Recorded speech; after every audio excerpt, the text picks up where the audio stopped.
건강 공동체 세우기 시리즈 네 번째 책 하이어 콜링 비전에 대한 책입니다. 이 시간에는 제 3장 비저너리 리더십에 대해서 생각을 하겠습니다.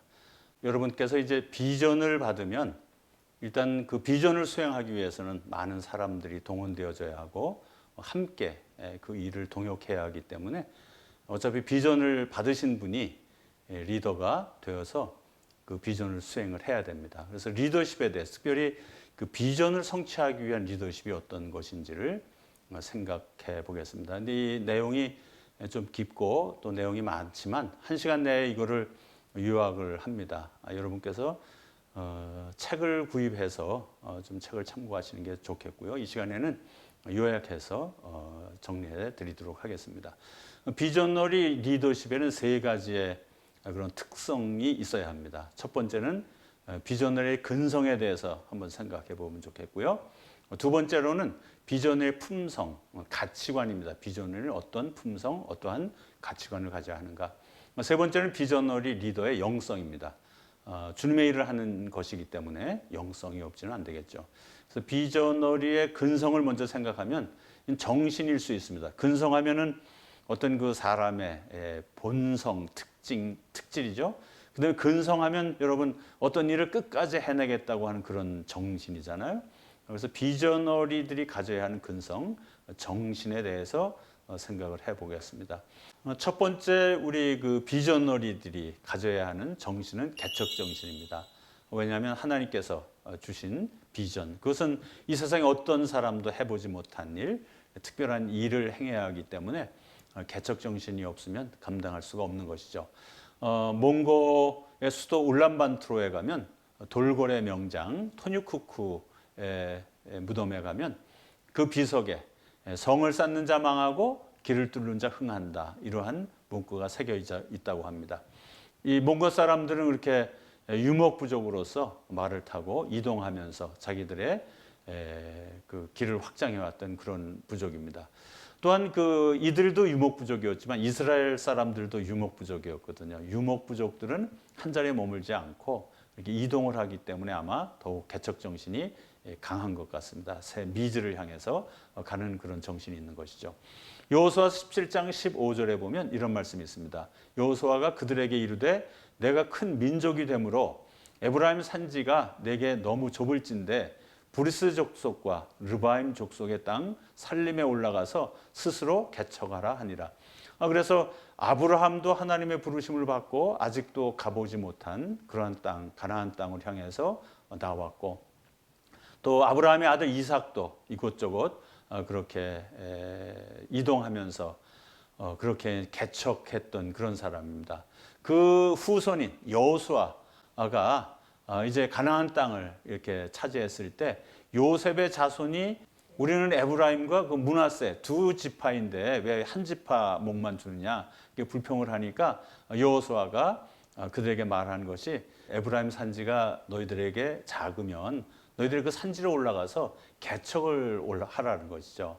그러면서 그 요셉 족속들 에브라임 자손과 므낫세 자손들이 거기에 올라가면 그 산지 사람들은 다 철병거를 가지고 있고 산림 지역인데 우리가 어떻게 그걸 점령하느라고 할 때 또 여호수아는 다시 말합니다.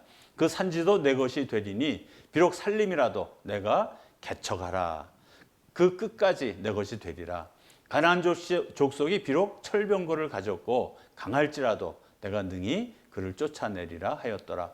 그래서 이스라엘 그 민족에 흐르는 그 정신은 개척 정신입니다. 그래서 그 이스라엘 백성들이 2000년 동안이나 세계에 흩어져 살면서도 그 민족성이 소멸되지 않고 그 유대인들이 자기네 그 민족성을 가지고 시오니즘 운동을 일으켜서 유대 땅으로 다시 이스라엘 땅으로 돌아온 것은 이건 기적에 가깝잖아요. 근데 이들에게 흐르는 그런 그 개척 정신이 있는 것이죠.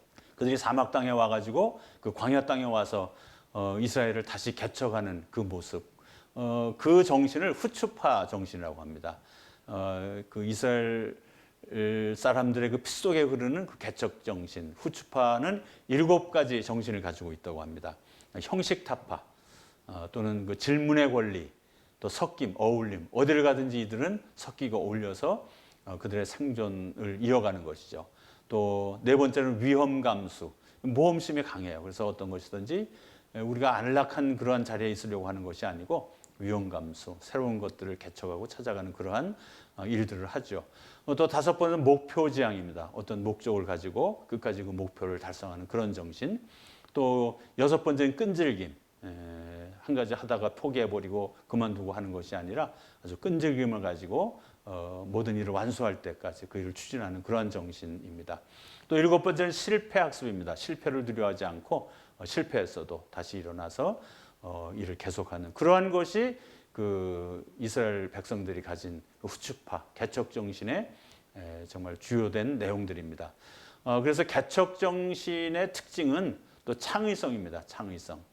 우리가 이제 흔히 하나님의 공동체들을 세워가면서 뭐 개척한다고 하고 이러는데 가만히 보면 개척이 아닌 경우들이 많아요. 그렇지만 이 비저너리들은 개척 정신을 가지고 아직도 누구도 해보지 않은 일, 누구도 아직도 가보지 못한 그러한 길을 과감하게 가는 것이 개척 정신인 것이죠. 그래서 이 개척 정신은 또 안전지대에 머무르려고 하지 않고 정말 토니 쿠크가 얘기한 것처럼 정말 그 길을 내는 그러한 정신을 말합니다. 두 번째 비저너리의 정신은 개혁 정신입니다. 개척을 할 뿐만 아니라 또 언제나 비저너리가 가는 곳에는 개혁을 일으키는 그러한 모습들을 봅니다. 여러분 그 도요타가 렉서스 사고가 나서 한 사람의 가족이 죽고 나서 그것을 도요타가 리콜하지 않고 계속 책임 전가를 하다가 나중에 이제 그렇게 녹음되어진 것들 이런 것들이 드러남으로써 이제 인정을 하고 2010년에 리콜을 했습니다. 그래서 4,610억 엔의 적자를 냈습니다. 그러면 이제 도요타가 완전히 다 망한 그런 상태인데 오히려 2014년에는 1,023만 대의 차량을 판매하는 그런 그 실적을 내므로써 다시 세계 최대 차량 판매고를 자랑하면서 도요타가 재기를 했습니다. 근데 이때 이들이 정말 그 회사에 흥망성쇠가 걸린 이러한 상태에서 그들을 견뎌냈던 정신은 카이젠 정신이라고 합니다. 개선이라는 것이죠. 개선. 이 개선은 날마다 그 공장의 공정을 통해서 개선점을 찾아내고 보완하고 고쳐서 정말 최선의 그런 그 공장 라인을 돌리는 것을 개선이라고 합니다. 그래서 우리도 하나님의 공동체들이 계속해서 그 개선하지 않으면 그 다음에는 이제 개혁해야 하는 그런 단계가 오는 것이죠. 개혁이라는 것은 급진적인 변화, 급진적으로 모든 것들을 한 번에 고쳐야 하는 이러한 그 개혁에 이르면 많은 경우에 우리 하나님의 공동체들도 개혁해야 할 때는 사람들은 개혁을 두려워하고 꺼려하거든요. 그렇기 때문에 공동체 내에 많은 어려움들이 생길 수도 있습니다.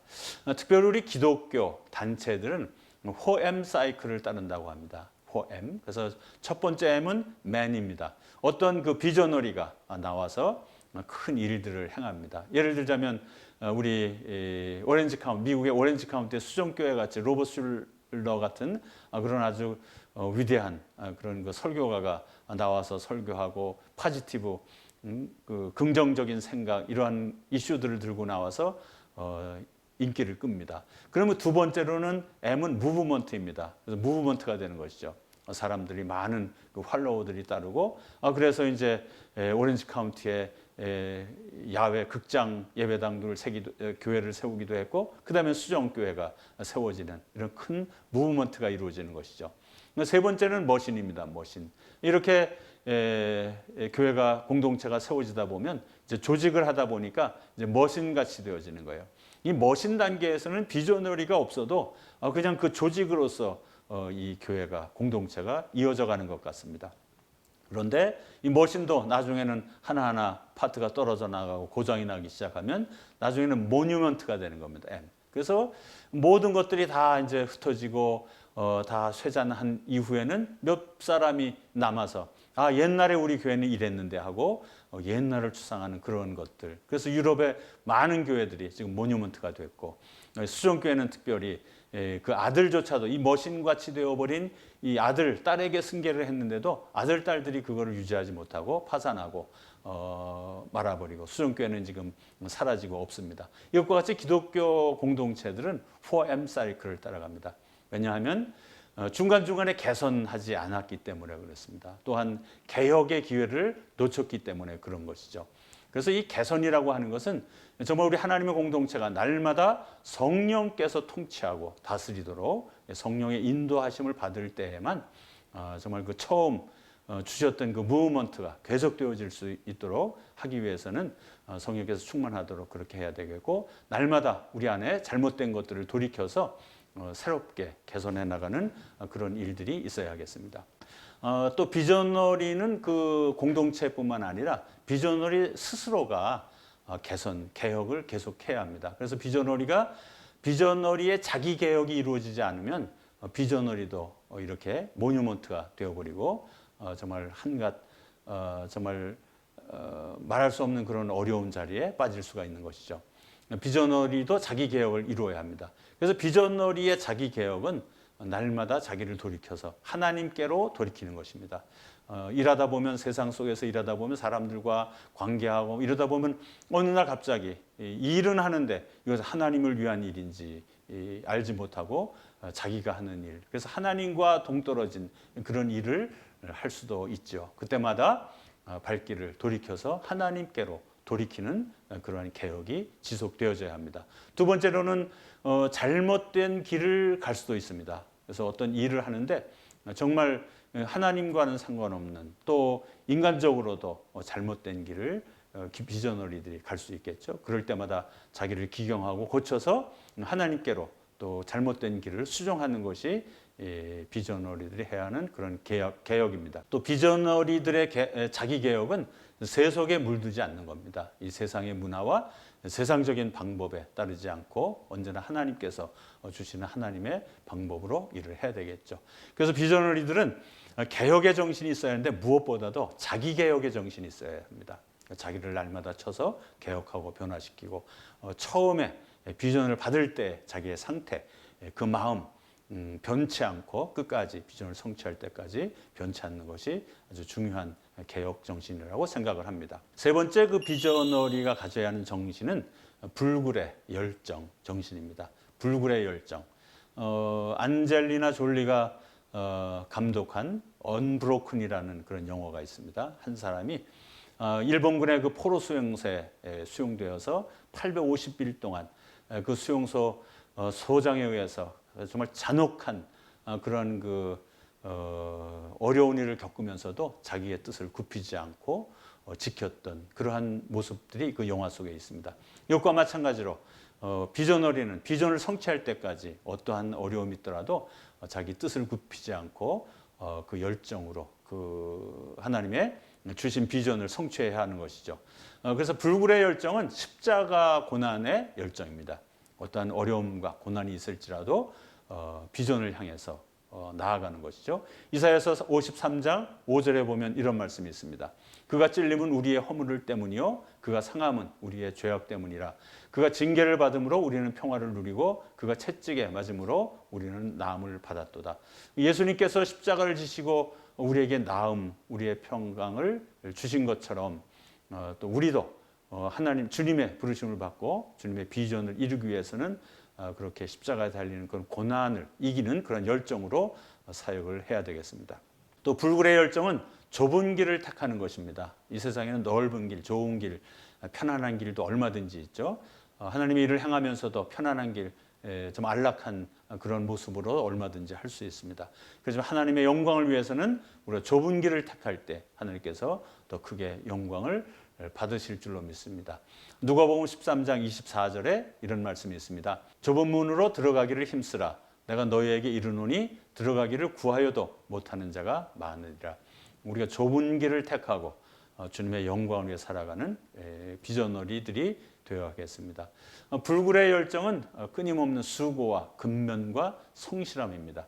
정말 비전어리들은 처음부터 끝까지 수고를 아끼지 않고 또 근면한 모습으로 사역을 해야 되겠고 성실함으로 감당을 해야 되겠습니다.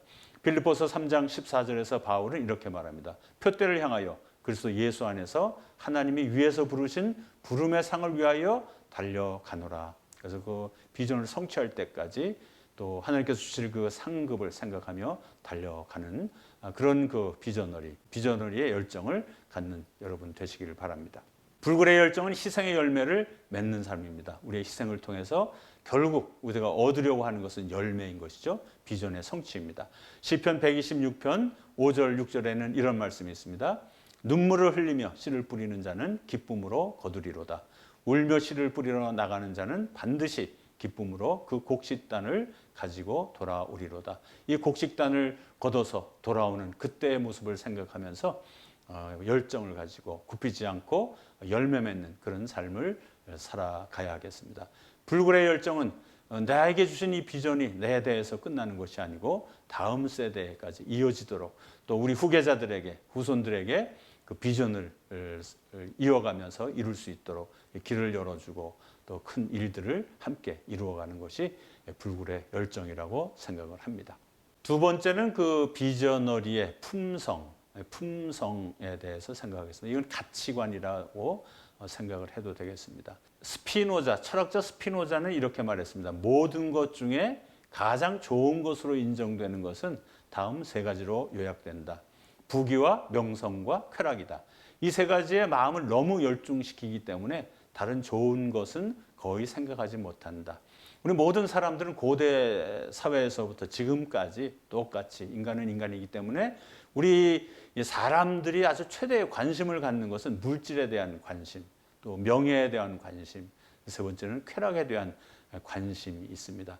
그렇다고 하면 이 비전너리의 품성은 이 세 가지에 대한 가치관이 분명하게 세워져야 합니다. 왜냐하면 마귀도 우리를 시험하고 넘어뜨리기 가장 좋은 것은 예수님을 또 물질과 또 명예욕과 또 쾌락 이러한 것들로 시험했던 것처럼 또 모든 비전너리들이 하나님의 일을 수행하려고 할 때 여러분들을 넘어뜨리기 위해서 사탄이 시험하는 것은 가장 쉬운 것은 이 세 가지 문제들입니다. 물질에 대한 것, 명예에 대한 것, 쾌락에 대한 것. 그렇기 때문에 이 비전너리들은 올바른 그런 그 가치관들을 가져야 합니다. 먼저 물질에 대한 가치관으로는 우리 그 비전너리들이 하나님 앞에 이 물질에 대한 바른 가치관을 가져야만 합니다. 마태복음 19장 21절로부터 22절에는 이런 말씀이 있습니다.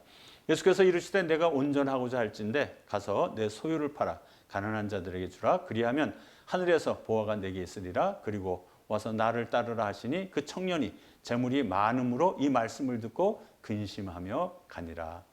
이렇게 주님의 일을 하기 위해서 주님께서는 내 모든 것들을 다 팔아서 가난한 자들에게 나누어 주고 나를 따르라고 하는데 이 부자 청년은 그것을 감당하지 못했죠.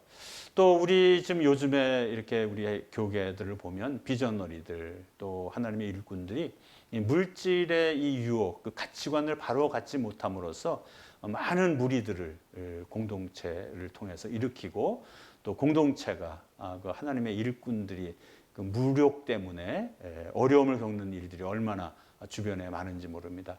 정말 우리 단 한 사람의 그런 그 무력 때문에 공동체가 어려움을 겪어서는 안 되겠죠. 그래서 이 모든 것들을 다 내려놓는. 그래서 물질에 대한 아주 분명한 그런 가치관을 가지고 그때 하나님의 일에 도전하고 함께하는 여러분 되시기를 바랍니다. 그래서 하나님께서 비전을 주실 때, 하나님께서 우리에게 어떤 소명을 주실 때 이 물질관을 바로 세우는 것이 너무나 중요한 일입니다. 이 바울도 이 물질에 대해서 성도들이 헌금한 것들에서 아주 특별히 조심한다고 말씀했고, 또 이 세상 사람들은 이 가치관이 물질에 쏠려 있습니다. 그래서 하나님의 일꾼들을 바라볼 때 물질 면에서 쳐다봅니다. 그렇기 때문에 이 사람이 정말 돈 문제가 얼마나 그렇게 우리를 넘어지게 하고 또 비난거리가 되게 하고 그렇기 때문에 특별히 잘 물질관을 세우고 하는 그런 비전너리들이 되기를 바랍니다. 특별히 우리가 비전을 다 이루고 또 우리가 이 세상을 다 산 후에 정말 이렇게 고백할 수 있었으면 좋겠습니다. 시편 17편 14절 15절에 이런 말씀이 있습니다. 여호와여 이 세상에 살아있는 동안 그들의 분깃을 받은 사람들에게서 주의 손으로 나를 구하소서. 그들은 주의 재물로 배를 채우고 자녀로 만족하고 그들의 남은 산업을 그들의 어린 아이들에게 물려주는 자니이다. 나는 의로운 중에 주의 얼굴을 배우리니 깰 때에 주의 형상으로 만족하리이다. 이 세상에 많은 그 하나님의 일꾼들이 뭐 물질을 가지고 이런 그 일들을 한다고 하더라도 거기에 우리가 한눈을 팔고 부러워하고 이러지 않고 정말 우리가 하나님 앞에 바른 물질관을 가지고 주의를 충성스럽게 감당하고 하나님 앞에 설 때 나는 의로운 중에 주의 얼굴을 배우리니 이런 그 고백을 할 수가 있겠고 또 깰 때에 주의 형상으로 만족하리이다. 우리가 죽어서 깰 때 우리가 주님을 만날 때 주의 형상, 주님 품에 안기는 주님께서 주시는 그 상급에 만족하는 그러한 가치관을 물질관을 가질 때 좀 올바른 비전너리가 될 줄로 믿습니다. 두 번째는 명예에 대한 가치관입니다. 명예. 정말 이렇게 하나님의 일을 하다 보면 정말 나도 인정받고 싶고 나도 유명해지고 싶고 정말 사람들이 내 일을 막 칭찬해 주면 좋겠고 그러한 그 유혹에 빠지게 되죠. 이 명예욕이라고 하는 것은 다른 사람들의 눈을 너무 많이 의식하는 겁니다. 그래서 다른 사람들이 인정하는 일만 찾아서 하려고 하고 다른 사람들이 눈에 보일 때만 좋은 일을 하려고 하고 그런 것들이죠. 그래서 정말 요즘 세계에는 많은 그러한 그 것들을 이용해서 자기의 이름을 내려고 하고 자기의 선을 너무 많이 나타내려고 하고 이제 그런 모습들을 봅니다. 그래서 이 명예에 대한 가치관도 우리가 바로 세워야 합니다. 마태복음 23장 5절 7절에 보면 그 바리새인들 명예를 탐하는 바리새인들 특별히 마태복음 23장은 이 명예를 탓하는 이 바리새인들을 책망하는 그런 장이기도 합니다. 그들의 모든 행위를 사람에게 보이고자 하나니 곧 그 경문띠를 넓게 하여 옷수를 길게 하고 잔치의 윗자리와 회당의 높은 자리와 시장에서 문안을 받는 것과 사람에게 랍비라 칭함을 받는 것을 좋아하느니라. 그래서 비전어리들이 하나님의 일을 성취하는데 자기의 모든 관심을 갖지 않고 이 세상 사람들에게 인정받으려고 하는 그런 모습들을 봅니다. 그렇지만 비전어리들은 정말 이 명예에 대한 가치관을 분명히 해야 합니다. 사람들이 알아주든 알아주지 못하든 그것과 상관없이 하나님께서 내게 맡겨주신 이 비전이 너무나 중요하고 이 비전을 통해서 하나님의 영광이 나타나고 정말 우리 이웃들이 행복해지는 또 복음이 선파되어서 구원받는 성도들이 날마다 늘어나는 그런 역사가 일어날 일이기 때문에 그 일을 행하는 것이죠. 사람을 의식하지 않고 혹시 사람들이 비난하고 정말 우리의 명예가 또 땅에 떨어지는 그러한 일이 있을지라도 비전을 향해서 나아갈 수 있는 여러분 되시기를 바랍니다. 세 번째는 쾌락에 대한 가치관입니다. 쾌락. 우리는 인간의 그 어떤 육신적인 그러한 그 본능, 육신적인 그런 욕망 때문에 이 쾌락에 쉽게 빠져버립니다. 쾌락주의가 그래서 고대 철학에서도 쾌락주의가 나올 정도로 그래서 쾌락은 우리 인간의 최대한 최상의 그런 어떤 우리가 추구해야 할 일이라고 생각하는 그러한 철학이 쾌락주의죠. 그래서 우리는 그렇지 않죠. 우리는 정말 하나님 앞에서 참 기쁨과 평안과 희락을 누릴 수 있는 그런 비전너리들이 되어야 합니다. 로마서 7장 24절 25절에는 바울의 탄식이 있습니다. 오호라 나는 공고한 사람이로다. 이 사망의 몸에서 누가 나를 건져내랴. 우리 주 예수 그리스도로 말미암아 하나님께 감사하리로다. 그런즉 내 자신이 마음으로는 하나님의 법을 육신으로는 죄의 법을 섬기노라. 그래서 우리 육신을 입고 가는 사람들이기 때문에 육신적인 그런 쾌락에 빠지기가 쉽습니다. 그러나 우리가 정말 주님을 잘 섬김으로써 주님께서 주시는 그런 기쁨, 희락을 누리는 우리가 되기를 바랍니다. 히브리서 11장 24절로부터 26절에는 이런 말씀이 있습니다. 믿음으로 모세는 장성하여 바로의 공주의 아들이라 칭함받기를 거절하고 도리어 하나님의 백성과 함께 고난받기를 잠시 죄악의 낙을 누리는 것보다 더 좋아하고 그리스도를 위하여 받는 수모를 애굽의 모든 보화보다 더 큰 재물로 여겼으니 이는 상주심을 바라봄이라. 이 세상의 쾌락을 따르는 것이 아니고 이 세상의 부와 이런 그 명예와 이런 것을 따르는 것이 아니고 정말 하나님께서 상주심을 바라보고 모든 것들을 내려놓는 것입니다. 정말 우리는 그 하나님 안에서 이런 그 육체적인 쾌락보다도 하나님께서 주시는 참 희락, 기쁨을 누려야 합니다. 저는 정말로 말로도 할 수 없는 그런 기쁨과 희락을 한번 경험한 적이 있습니다.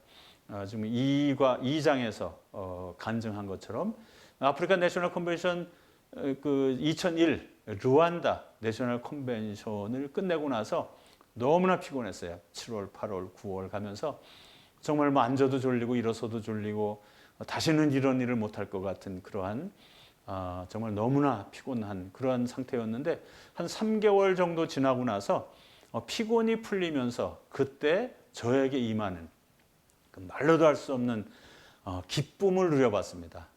정말 다른 사람이 일생에 걸쳐서도 할 수 없는 일을 했다는 그러한 내 혼자의 어떤 그런 만족감이기도 하고 또 나는 내 일생 동안 해야 할 일을 올해 한 해 동안 다 했다. 그러한 기쁨이기도 하고 정말 이 사역을 통해서 하나님께서 기뻐하시고 또 많은 사람들에게 행복을 주었다고 하는 그러한 아주 그냥 어떤 그런 큰 만족감 그걸 어떻게 형용할 수 없는 그런 기쁨과 만족감을 누려본 적이 있습니다. 그리고 그때 제가 이제는 죽어도 좋다라고 생각을 해봤습니다. 그래서 엘리야 선지자가 광야로 나가서 로뎀 나무 아래서 이제 나를 죽여주십시오라고 말했던 것처럼 이제는 죽어도 좋겠다고 하는 그러한 만족감을 한번 느껴본 적이 있습니다. 여러분 우리 하나님의 사역을 감당하면서 우리가에게 주신 비전 정말로 감당할 수 없는 그런 비전이지만 그 일을 다 감당했을 때 우리에게 주신 그 기쁨, 그 희락 이것이 육체적인 쾌락에 비해서 말로 다 할 수 없는 그러한 그 희락인 것이죠. 그래서 우리 비전어리들은 육체의 쾌락을 쫓는 것보다 하나님을 위해서 죽도록 충성한 후에 하나님께서 베풀어 주시는 그 희락을 깊이 있게 체험하는 여러분 되시기를 바랍니다. 세 번째로는 비전어리 리더의 영성입니다. 영성. 우리가 어떠한 영성을 가져야 하는가? 영성이란 것은 하나님이 창조한 인간의 본래의 모습인 하나님의 형상을 회복하는 것이다. 이렇게 정의하고 있습니다. 사전적인 의미는 성스러운 품성이나 성질 또는 어떤 종교의 가르침이나 정신대로 살아가는 삶을 의미합니다. 특히 요즘에 영성 운동 이런 것도 많고 한데 영성이라고 하면 우리가 어떤 하나님의 경지에 이르고 하나님과 직접 앉아서 대하고 이런 그 상태를 말하는 것이 아니고 정말 우리가 우리 안에 성령이 충만하게 임재하셔서 하나님의 뜻을 깨닫고 하나님께서 우리를 통치하시도록 내어드리고 하나님께서 우리에게 말씀하실 때 그 일에 순종할 수 있는 그런 것들이 영성이겠죠. 그래서 기독교의 영성은 자신의 삶을 성령의 인도와 다스림에 맡기는 것이 우리들의 영성입니다. 그럼 비전리들은 어떠한 영성을 가져야 하느냐? 저는 한 세 가지로 생각을 해봤습니다. 하나는 섬김의 영성입니다. 섬김. 마태복음 20장 26절, 27절에는 이런 말씀이 있습니다.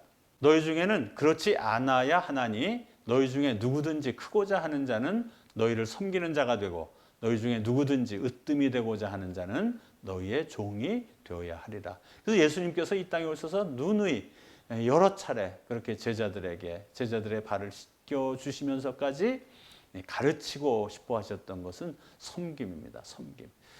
그래서 이 섬김이야말로 우리 비전어리들이 가져야 할 그런 자세입니다. 군림하려고 하는 자세, 대접받으려고 하는 자세 이런 것이 아니라 비전을 수행하기까지 우리의 몸으로 또 우리의 마음으로 또 기도로 이 섬기는 것이 우리의 사명인 것이죠. 섬김의 영성은 온유와 겸손에 뿌리를 두어야 합니다. 그래서 우리가 섬김의 영성을 갖기 위해서는 온유하고 겸손한 마음을 가질 때 섬김을 온전히 이룰 수가 있는 것이죠. 예수님은 말씀하셨습니다. 마태복음 11장 28절부터 30절까지 이렇게 말씀하십니다. 수고하고 무거운 짐 지자들아 다 내게로 오라. 내가 너희를 쉬게 하리라. 나는 마음이 온유하고 겸손하니 나의 멍에를 메고 내게 배우라. 그리하면 너희 마음이 쉼을 얻으리니 이는 내 멍에는 쉽고 내 짐은 가벼움이라 하시니라. 그래서 예수님은 온유하고 겸손하시기 때문에 모든 사람들을 섬기고 내게로 와서 쉬라고 그렇게 말씀하실 수 있었던 것이죠. 그래서 비전어리들은 섬겨야 하는 자리에 있습니다. 그 섬김을 온전히 이루기 위해서는 온유하고 겸손한 마음을 가질 때 그 섬김을 이룰 수가 있습니다. 두 번째는 아주 중요한 영성입니다. 비전어리들에게는 너무나 중요한 영성. 두 번째는 믿음의 영성입니다. 우리가 그 비전이어링 7단계에서 얘기할 때에도 정말 비전이 이렇게 하루아침에 성취되어지는 것이 아니고 많은 인내와 또 위기를 만나기도 하고 어려움을 겪습니다. 그때마다 우리는 믿음이 있어야 그 비전을 끝까지 붙들고 성취할 수 있는 것이죠. 그래서 믿음의 영성이 있어야 합니다. 히브리서 11장 1절부터 2절 또 6절에는 이런 말씀이 있습니다. 믿음은 바라는 것들의 실상이요 보이지 않는 것들의 증거니 선진들이 이로써 증거를 얻었느니라. 믿음이 없이는 하나님을 기쁘시게 하지 못하나니 하나님께 나아가는 자는 반드시 그가 계신 것과 또한 그가 자기를 찾는 자들에게 상 주시는 이심을 믿어야 할지니라. 이렇게 말하고 있습니다. 그래서 믿음, 정말 그 믿음이 있어야 하나님을 기쁘시게 하는 것이죠. 그래서 믿음은 바라는 것들의 실상, 보이지 않는 것들의 증거라고 합니다. 지금 바라는 것들의 실상은 뭐죠? 비전이잖아요. 또 보이지 않는 것들의 증거, 이것도 지금 비전에 대해서 말하고 있는 것이죠. 이것이 바로 믿음이라는 것입니다. 믿음으로서만 비전이 성취되어지는 것입니다. 믿음의 영성은 모든 일을 할 수 있다는 그런 믿음입니다. 예수님께서는 마가복음 9장 23절에 이렇게 말씀하십니다. 예수께서 이르시되 할 수 있거든이 무슨 말이냐? 믿는 자에게는 능히 하지 못할 일이 없느니라고 말씀해 주셨습니다. 믿는 자, 하나님께서 우리에게 주신 비전은 하나님께서 우리에게 성령으로 충만케 하시고 하나님의 능력이 우리를 덮어주시면 반드시 이루신다는 그 믿음을 가지고 행할 때 반드시 이룰 수 있는 것이죠. 또 믿음의 영성은 믿음의 뿌리를 하나님께 두는 것입니다. 정말 우리를 도울 수 있는 것, 우리와 함께 하시는 분은 하나님이시라는 것입니다. 예레미야서 17장 7절로부터 8절에 보면 이런 말씀이 있습니다. 그러나 무릇 여호와를 의지하며 여호와를 의뢰하는 그 사람은 복을 받을 것이라. 그는 물가에 심어진 나무가 그 뿌리를 강변에 뻗치고 더위가 올지라도 두려워하지 아니하며 그 잎이 청청하며 가무는 해에도 걱정이 없고 결실이 그치지 아니함 같으리라. 그래서 우리의 믿음의 뿌리를 하늘에 두고 하늘의 창고에 두고 하나님에게 두고 그렇게 사역할 때 정말 가무는 때 뭐 경제적으로 아무리 어려운 그러한 일이 닥치더라도 세상에 어떤 요동하는 일들이 닥치더라도 그 비전만큼은 하나님께서 반드시 이루시는 그러한 믿음을 갖는 것이죠. 왜냐하면 돕는 이가 하나님이시기 때문에 우리를 공급하시는 분은 하늘에서부터 공급하시는 이기 때문에 예레미야는 그렇게 고백합니다. 더위가 올지라도 두려워하지 아니하며 그 잎이 청청하다는 것이죠. 또 가무는 해에도 걱정하지 않고 결실하는 그러한 것이 믿음의 그런 역사입니다. 하나님께 믿음의 뿌리를 둔 사람들이 이루는 믿음의 역사. 비전은 하나님께서 반드시 이루신다는 그 믿음을 가지고 행할 때 그런 일을 경험할 줄로 믿습니다. 믿음의 영성은 어려운 환경을 넉넉히 이기는 것입니다. 믿음을 가지고 정말 우리 지금 사회적으로 또 얼마나 많은 어려움들이 있습니까? 그러나 믿음의 영성을 가지고 이 환난의 때 어려운 때를 넉넉히 이기며 비전을 성취하게 될 줄로 믿습니다. 믿음의 영성은 모든 것을 하나님께 의탁하는 믿음이다.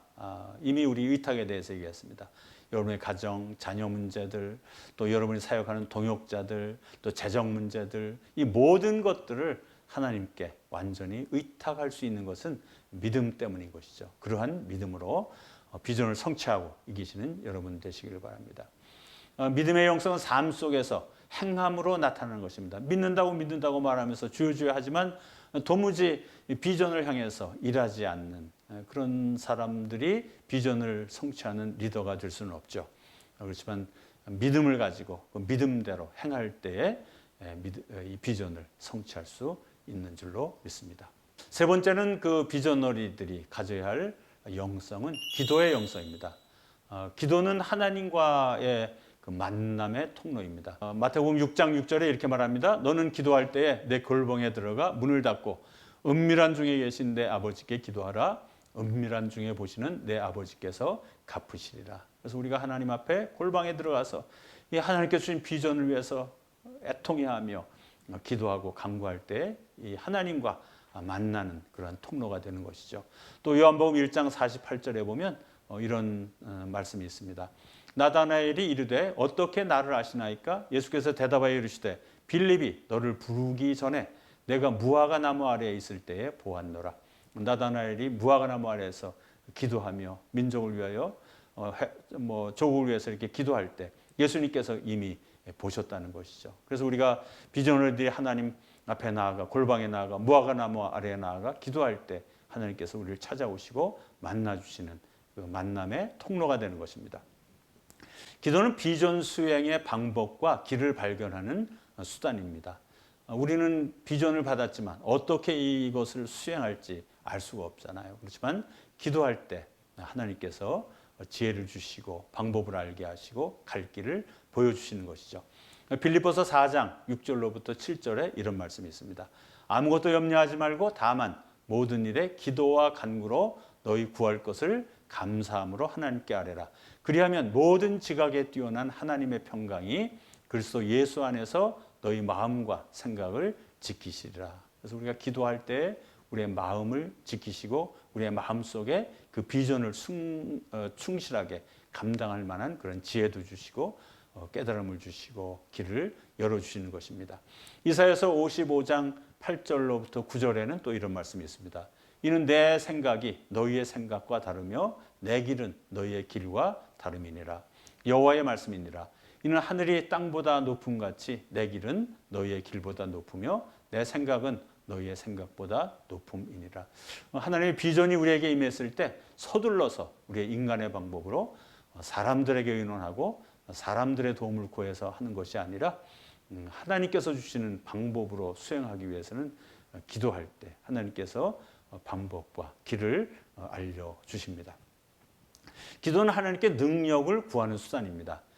정말 우리의 능력으로는 할 수 없잖아요. 그래서 하나님께 이것을 행할 수 있도록 능력을 구하는 것이죠. 요한복음 14장 13절로부터 14절에는 이런 말씀이 있습니다. 너희가 내 이름으로 무엇을 구하든지 내가 행하리니 이는 아버지로 하여금 아들로 말미암아 영광을 받으시게 하려 함이라. 내 이름으로 무엇든지 내게 구하면 내가 행하리라. 예수님께서 우리에게 비전을 주신 비전입니다. 그 일을 위해서 예수님 앞에 나와서 하나님 앞에 기도할 때 정말 예수님의 이름을 기도할 때 하나님께서는 반드시 그 기도를 들으시는 것이죠. 그렇게 기도를 통해서 능력을 얻는 여러분 되시기를 바랍니다. 기도는 영적 전쟁의 승리를 위한 것입니다. 이 비전 수행도 어차피 영적 전쟁입니다. 하나님의 일이기 때문에 사단은 그 일이 성취되지 못하도록 여러 가지로 방해하고 우리를 미혹하고 그런 일들이 있겠죠. 그래서 우리가 영적 전쟁에서 생각한 대로 이 기도는 최종 무기입니다. 그래서 사단을 대적하고 이기고 하나님의 주신 비전을 성취하기 위해서는 기도할 때 그 비전을 성취할 수 있는, 그래서 비저너리 리더는 이 기도의 영성을 가지고 기도로서 승리하고 이기는 그런 역사가 있어질 줄로 믿습니다. 또 이 기도는 자신과 공동체를 세우는 힘입니다.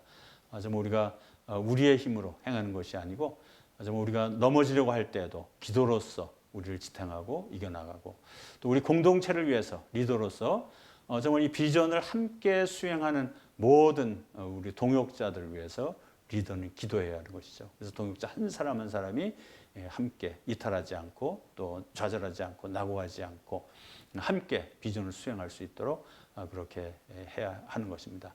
오늘 이 3장에서는 비저너리 리더십에 대해서 생각했습니다. 비저너리 리더십, 비저너리의 근성을 생각했고요. 또 이것은 정신입니다. 비저너리가 가져야 할 정신. 두 번째는 비저너리의 품성, 정말 가치관입니다. 가치관이 품성을 형성하기도 하죠. 그래서 많은 동역자들이 여러분들이 동역자들을 얻기 위해서는 여러분의 가치관이 발라야 하고 여러분의 품성이 오를 때 동역자들이 함께 동역할 수 있는 것이죠. 세 번째로는 비저너리의 영성이었습니다. 영성을 가지고 정말 성령 충만한 가운데 하나님께서 주신 비전을 추진할 때 실패함이 없이 하나님께서 영광 받으시는 그런 비전을 성취하고 이룰 줄로 믿습니다.